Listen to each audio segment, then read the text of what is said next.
Hey guys, here's another little video. I usually say, or I often say, here's something different or unique or a short video because of some particularly exciting and unusual thing, but this time it's not exciting, but it is unusual for us. We were boarded and robbed by three men here in Cape Verde on the island of Santiago. We had just anchored. We had a bite to eat, and we were all sitting in the salon. And then these three men came in, armed with knives. And when they came in, I was sitting on the other side of the settee there, like almost directly in the middle. Dave was sitting on this end. Maggie was standing, or was she sitting? I don't remember at this point. And Scott was down below in his cabin, just coming up the stairs. So I was sitting here like this, just like this. So as you can see, right, I'm in the middle here, right? And in fact, I was looking at this book.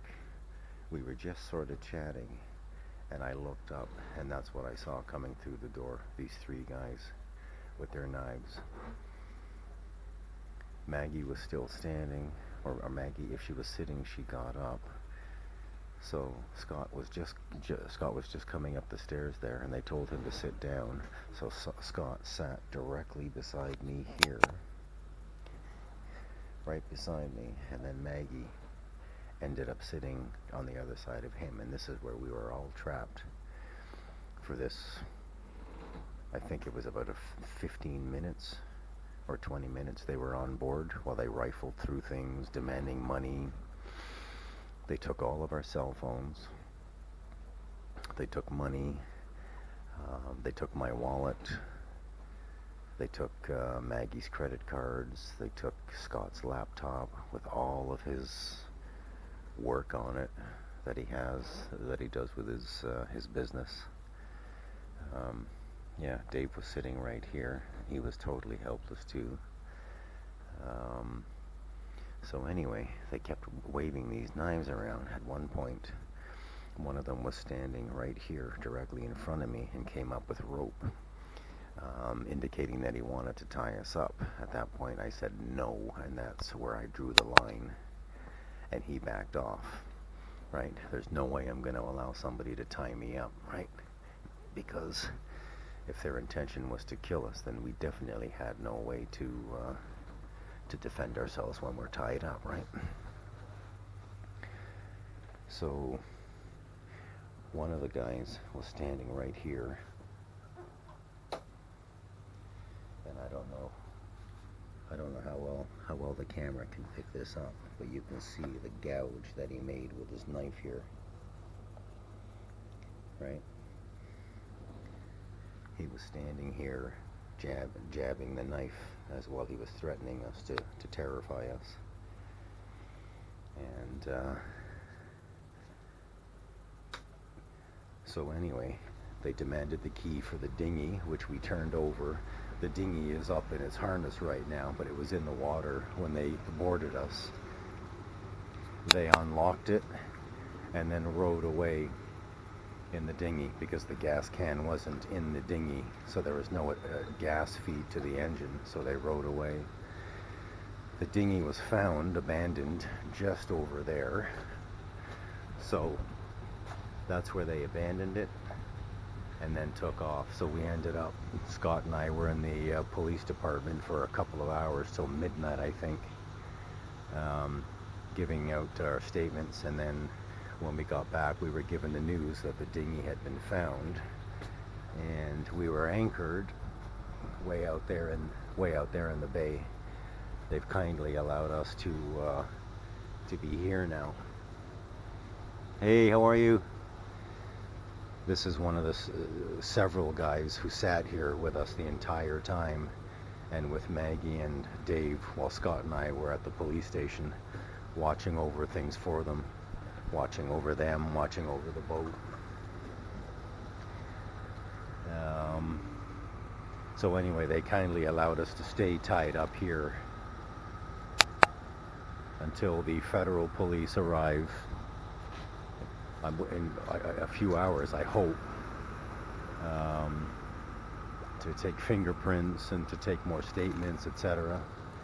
As you can imagine, Maggie is traumatized, as we all are, except, you know, hey, three of us are guys, and guys typically tend to show things in a slightly more sort of subdued way, but Maggie was extremely traumatized by the whole thing. I managed to get one of the guys, one of the thieves, to leave her laptop behind because she really needs it, you know, for very important things, or business, etc., or a connection to family, whatever. But everything else is gone, so we're going to go to the American embassy as soon as the police are done here, because there is no Canadian embassy, only an American embassy, and Dave, one of the other crew members, is an American, so we're assuming that they'll extend the same courtesies to us that as if we were Americans. And yeah, so anyway, I'm standing a watch now. I can't imagine that these guys will return, but if they do, at least I can see them coming. And they actually swam out to the boat when we were anchored out there in the bay, which is why we didn't hear them or see them. We didn't even feel them getting onto the boat. Now, it is a pretty big boat. It's a 42-foot catamaran, so but I thought we would have at least felt them board us. So, an unfortunate bit of a thing that happened to us. You know, it's one of those things, you read about it happening to other boaters all the time, right? You never expect for it to happen to you, but when it does, it's a shock. So just a quick video about that, and I'll come back with another video to give more details and to talk about if I'm ready to articulate it, you know. I can explain what I was feeling and what it felt like to be trapped in the salon there by three guys wielding knives. Okay, so I'm gonna wake up Dave in a couple of hours for him to relieve me and try to get some shut-eye. I tried to get some sleep earlier, but just couldn't. I just lay there staring at the ceiling. So that's it for now.